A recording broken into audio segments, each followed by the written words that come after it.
Welcome to our channel. Today we how to deploy predictive models with Oracle Cloud easy tutorial step by step clearly. To deploy predictive models using Oracle Cloud, start by logging into your Oracle Cloud account. Navigate to the Oracle Cloud console. Select the Data Science service from the dashboard. Create a new project by clicking on the Create Project button.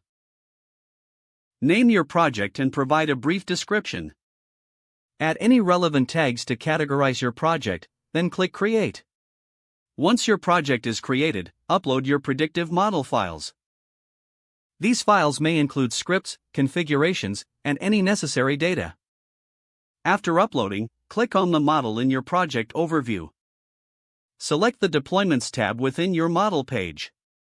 Click on the Create Deployment button. Choose the appropriate deployment type based on your needs. This could be a REST API, batch deployment, or other options provided.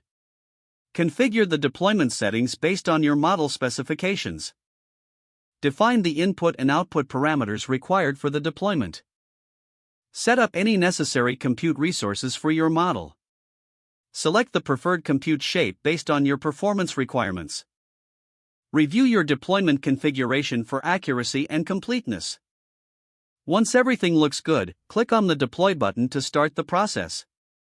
Monitor the deployment progress in the console. Once the deployment is complete, you will receive a confirmation message. Test your deployed model using sample input data. This ensures that the model is functioning as expected.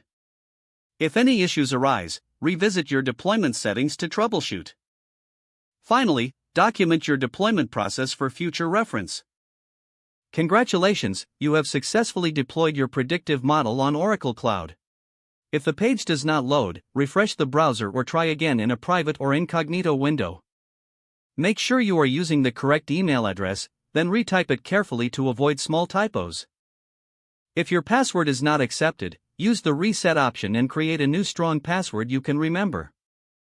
Don't forget to like this video and subscribe to our channel for more step-by-step tech guides.